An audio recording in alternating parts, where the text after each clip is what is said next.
मान लो कंपाउंड है, वो डिकम्पोज होके 2-3 एलिमेंट में अलग अलग उसने प्रोडक्ट बना दिए, तो वो इट मीन्स डिकम्पोज हो गया ना। अगर कोई रिएक्शन हो रही है तो उसमें वो सब्सटेंस ऑक्सीजन को गेन कर रहा है, मतलब उसमें ऑक्सीजन ऐड हो गया है ना, तो उस सब्सटेंस को हम बोलते हैं ऑक्सीडाइज। तो बच्चों आज हम कर रहे हैं क्लास 10 साइंस का चैप्टर फर्स्ट। तो पिछली वीडियो में हमने इस चैप्टर का हाफ पार्ट कर लिया था। हमने पढ़ा था केमिकल रिएक्शंस क्या होती हैं, केमिकल इक्वेशंस क्या होती हैं और कैसे किसी भी केमिकल इक्वेशन को बैलेंस करते हैं, ये हमने सीखा था पिछली वीडियो में। आगे का चैप्टर हम इस वीडियो में कवर करेंगे। हाँ जी, तो उससे आगे क्या हम पढ़ेंगे, types of chemical reaction. Chemical reaction हमने पढ़ लिया था क्या होती है, अब हम उसके टाइप्स पढ़ेंगे, उसके कितने टाइप्स होते हैं और कौन से टाइप होते हैं। तो फर्स्ट टाइप होता है कॉम्बिनेशन रिएक्शंस। कॉम्बिनेशन रिएक्शंस कौन सी होती हैं, those reactions in which a single product is formed from two or more reactants is known as combination reaction. It means कोई भी हमारे पास दो एलिमेंट या कोई भी दो रिएक्टेंट्स होंगे, वो मिलकर अगर कोई एक सिंगल प्रोडक्ट बना रहे हैं तो इट मीन्स वो क्या हो रहा है, कॉम्बिनेशन रिएक्शन। सिंपल लैंग्वेज में हम बोल सकते हैं कि कोई भी दो एलिमेंट्स मिलकर या कोई भी दो कंपाउंड्स मिलकर, ठीक है, कंबाइन होकर वो एक प्रोडक्ट बना दे। समझ आया, कंबाइन होना मीन्स कॉम्बिनेशन रिएक्शन। कोई भी दो मिलकर एक प्रोडक्ट बना रहे हैं तो वो हमारा क्या हो रहा है, कॉम्बिनेशन रिएक्शन बोलते हैं हम उसे। एग्जांपल है जैसे बर्निंग ऑफ कोल। कोल हुआ, ऑक्सीजन के साथ रिएक्ट किया, दो अलग अलग एलिमेंट है ना, दोनों ने मिलकर क्या बना दिया, CO2 गैस। समझ आया, तो ये भी एक क्या है, कॉम्बिनेशन रिएक्शन है। आगे देखिए, नेक्स्ट है हमारी एक्सोथर्मिक रिएक्शंस। एक्सोथर्मिक रिएक्शंस क्या होती हैं, in which heat is released along with the formation of products are called exothermic. It means उसमें प्रोडक्ट तो बन ही रहा है रिएक्शन में, है ना, चाहे वो कोई भी रिएक्शन हो रही है, चाहे इसमें दो एलिमेंट्स मिलकर बनाए, तीन, कुछ भी, ठीक है, कोई भी रिएक्शन, अगर उसमें रिएक्शन में प्रोडक्ट बन रहा है, वो प्रोडक्ट बनने में अगर साथ में हीट रिलीज हो रही है, समझ आया, तो वो रिएक्शंस होती हैं एक्सोथर्मिक रिएक्शंस।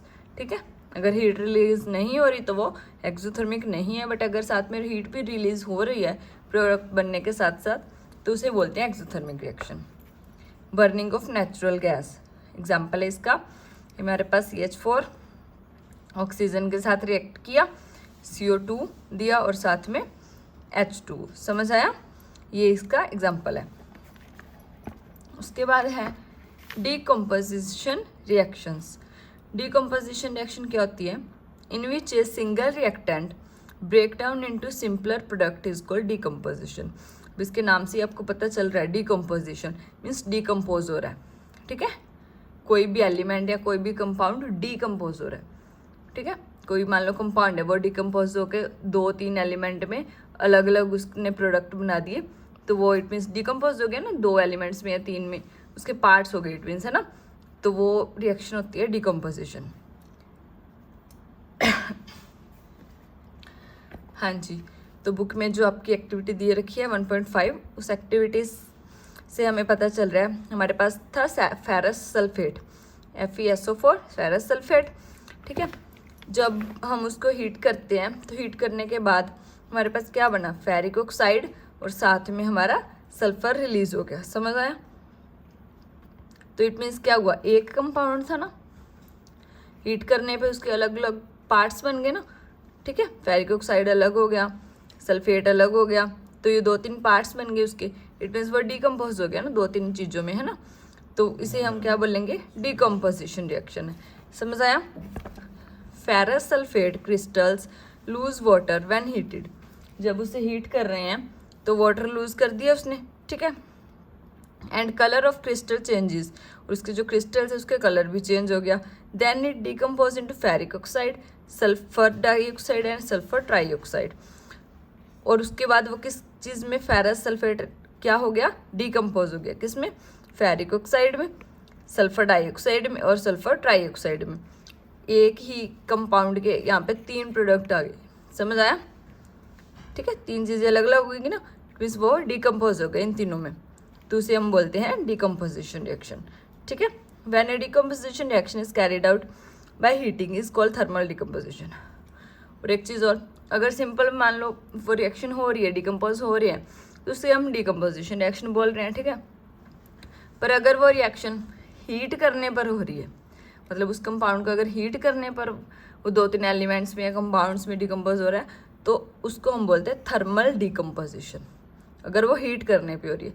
अगर बिना हीट के हो रही है, किसी और तरीके से हो रही है वो रिएक्शन, तो हम सिंपल उसको डिकम्पोजिशन रिएक्शन बोलेंगे, और अगर हीट करने पर हो रही है तो थर्मल डिकम्पोजिशन रिएक्शन बोलेंगे।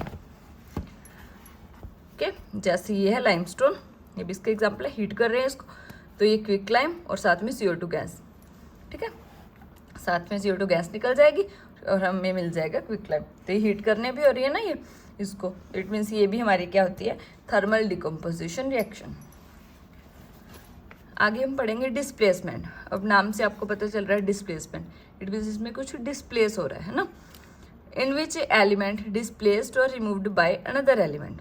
इट मीन्स इसमें क्या होता है, कोई एक एलिमेंट अगर दूसरे को डिस्प्लेस कर दे, उसको डिस्प्लेस करके इट मीन्स खुद उसकी जगह पे आ जाए या उसको डिस्प्लेस ही कर दे, है ना, तो वो होती है डिस्प्लेसमेंट रिएक्शन।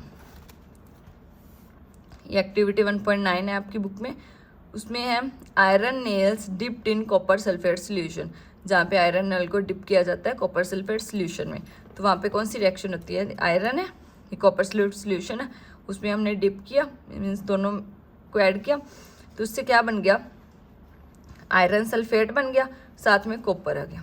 अब इसमें देखिए क्या हुआ, अब ये तो कॉपर सल्फेट का सोल्यूशन था ना, कॉपर सल्फेट में से आयरन ने क्या किया, कॉपर को क्या कर दिया, डिस्प्लेस, इट मीन्स कॉपर को निकाल के खुद कॉपर की जगह पे लग गया आयरन, तो आयरन सल्फेट बना दिया उसने और कॉपर को रिमूव कर दिया, अलग कर दिया, तो कॉपर को उसने क्या किया, डिस्प्लेस किया, मीन्स उसको रिमूव करके खुद उसकी जगह पे आ जाना, वो होती है डिस्प्लेसमेंट। तो ये हमारी क्या होगी, एक displacement reaction. In this reaction iron displaced copper from copper sulphate solution, तो ये होती है डिस्प्लेसमेंट रिएक्शन। उसके बाद है डबल डिस्प्लेसमेंट रिएक्शन। अब इसमें क्या होता है, those reactions in which there is an exchange of ions between reactants are called double displacement reaction.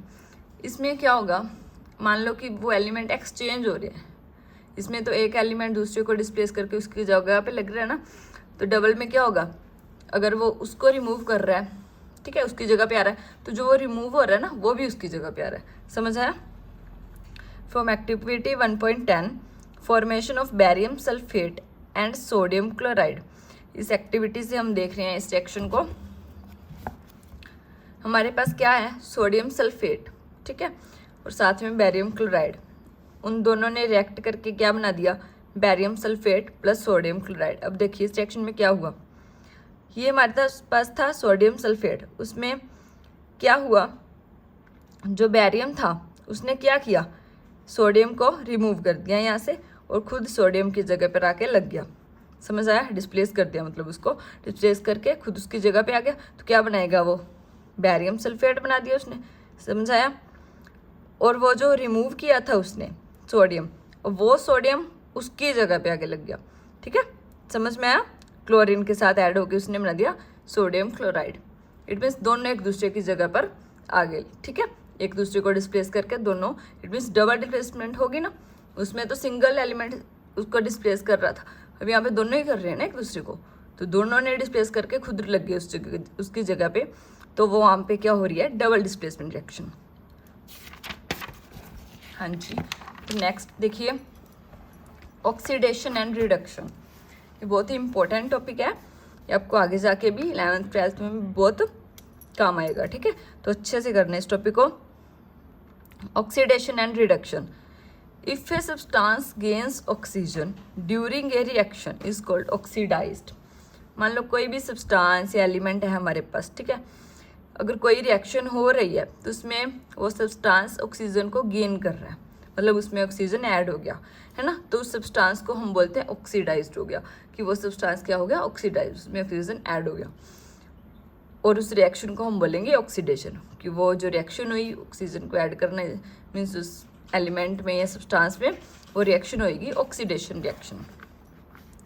और अगर कोई सब्सटेंस ऑक्सीजन लूज करता है, मान लो जैसे वाटर है, वाटर में ऑक्सीजन होता है, H2O होता है उसका फॉर्मूला, मान लो उसने ऑक्सीजन लूज कर दिया, H2 बचा सिर्फ, है ना, तो वो H2 क्या, हाइड्रोजन, मीन्स उसने ऑक्सीजन लूज किया ना हाइड्रोजन ने, तो वो हाइड्रोजन वहाँ पे क्या हुआ, रिड्यूस्ड, तो उस रिएक्शन को बोलेंगे रिडक्शन। समझ में आया।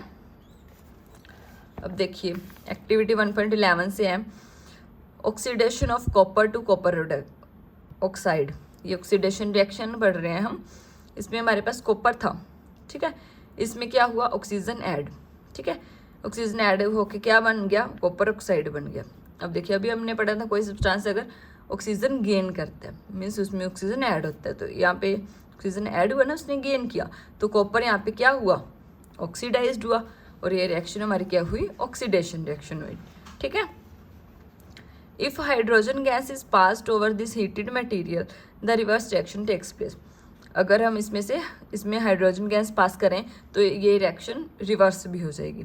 इट मीन्स कॉपर ऑक्साइड जो है उसमें से ऑक्सीजन क्या हो जाएगा, रिमूव हो जाएगा, कॉपर अलग हो जाएगा और ऑक्सीजन अलग हो जाएगी। समझ आया। ये देखिए ये रिएक्शन है, हमारे पास कॉपर ऑक्साइड बन गया था यहाँ पे। अब अगर इसको हमने रिवर्स करना है तो हम क्या कर देंगे, हाइड्रोजन को ऐड कर देंगे और हीट कर देंगे। ऐड करने पर ऑक्सीजन हाइड्रोजन के साथ मिल जाएगा, मीन्स हाइड्रोजन ने गेन कर लिया ऑक्सीजन और कॉपर ने लूज कर दिया ऑक्सीजन। तो जिसने गेन किया हाइड्रोजन ने वो क्या हुआ, ऑक्सीडाइज्ड हुआ। तो वहाँ पे कौन सी रिएक्शन हुई, ऑक्सीडेशन रिएक्शन हुई ना। यहाँ पे H2 का H2O बन गया, मीन्स उसमें ऑक्सीजन ऐड हो गया, तो ये हुई ऑक्सीडेशन रिएक्शन। और कॉपर ऑक्साइड में से ऑक्सीजन क्या हुआ, रिमूव हो गया, उसने लूज कर दिया ऑक्सीजन, तो कॉपर ऑक्साइड से क्या बन गया, कॉपर बन गया। तो वो हमारी कौन सी रिएक्शन हुई, रिडक्शन। समझ आया। इस रिएक्शन में दोनों रिएक्शन हो रही है, ऑक्सीडेशन भी और रिडक्शन भी। इन this reaction copper oxide is losing oxygen, it means it is reduced. उसने रिड्यूस किया ना ऑक्सीजन को, तो इट मीन्स वो एलिमेंट क्या हो गया, रिड्यूस हो गया। Hydrogen is gaining oxygen, hydrogen ने क्या कर दिया, ऑक्सीजन गेन कर लिया और वो हो गया ऑक्सीडाइज्ड। समझ आया। Such reactions are called oxidation reduction reaction. जिसमें ऑक्सीडेशन और रिडक्शन दोनों रिएक्शंस हो रही हैं, उन रिएक्शंस को हम बोलेंगे ऑक्सीडेशन रिडक्शन रिएक्शंस। और सिंपल लैंग्वेज में हम रिडॉक्स रिएक्शन बोल सकते हैं। रिडक्शन का रीड और ऑक्सीडेशन का ऑक्स, दोनों मिलकर रिडॉक्स। समझ आया। इट मीन्स इसमें रिडक्शन भी हो रहा है, ऑक्सीडेशन भी हो रहा है। ये रिएक्शन होती है रिडॉक्स रिएक्शंस।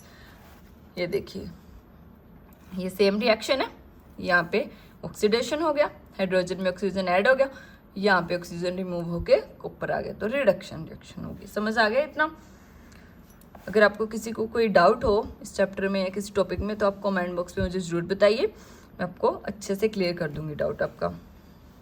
नेक्स्ट टॉपिक है कोरोजन।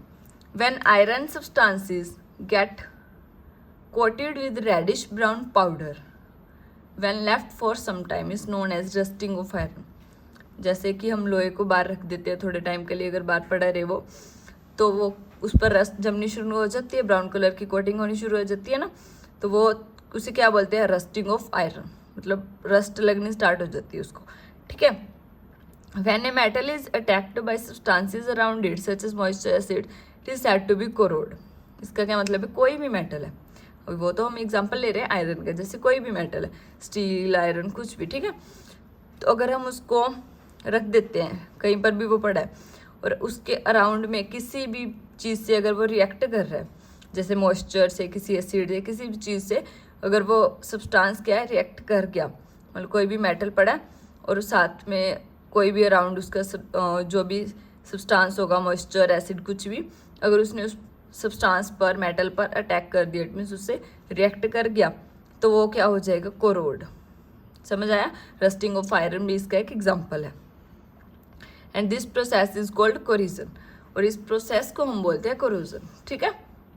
कोई भी सब्सटेंस मान लो अगर वो मॉइस्चर, एसिड, किसी भी चीज़ से रिएक्ट कर रहा है, ठीक है, मान लो वो एसिड, मॉइस्चर उस पर अटैक करके रिएक्ट कर रहे हैं ना, उसको ख़राब कर रहे हैं, कुछ भी, उसका कलर चेंज हो गया, कुछ भी हो गया, ठीक है, कोई भी रिएक्शन नहीं वहाँ पे, तो उसे हम बोलते हैं इस प्रोसेस को कोरोजन। और वो जो सब्सटेंस हो रहा है रिएक्ट, ठीक है, ये खराब हो रहा है, कुछ भी हो रहा है, तो वो होता है कोरोड हो रहा है, इट मीन्स वो। रेंसिडिटी क्या होती है, when a substance get oxidised and then it become rancid. It means कोई भी सब्सटेंस अगर ऑक्सीडाइज्ड हो रहा है, और अभी हमने पढ़ा ऑक्सीडाइज क्या होता है, इट मीन्स वो ऑक्सीजन गेन कर रहा है ना। वही सब्सटेंस ऑक्सीडाइज्ड होता है। मान लो किसी भी चीज़ को बाहर रख देते हैं, वो हवा के साथ अगर रिएक्ट करे, इट मीन्स ऑक्सीजन के साथ अगर उसने रिएक्ट कर लिया तो मतलब उसमें ऑक्सीजन ऐड हो रही है ना, अगर उसमें O2 ऐड हो गया और वो सब्सटेंस, तब हम उसे बोलेंगे रैंसिड। वो क्या हो गया? रैंसिड हो गया। जैसे फैट, सॉइल, ये क्या हो जाते हैं, जैसे हम किसी भी चीज़ को, ऐसे कोई पैकेट फूड है, कुछ भी है, खुला छोड़ देते हैं बाहर, है ना, तो वो हवा के कारण उसकी स्मेल चेंज हो जाती है, उसका टेस्ट चेंज हो जाता है ना, ठीक है। बंद रहने पर उसका टेस्ट सेम रहेगा, सेम रहेगी उसकी स्टेट, ठीक है।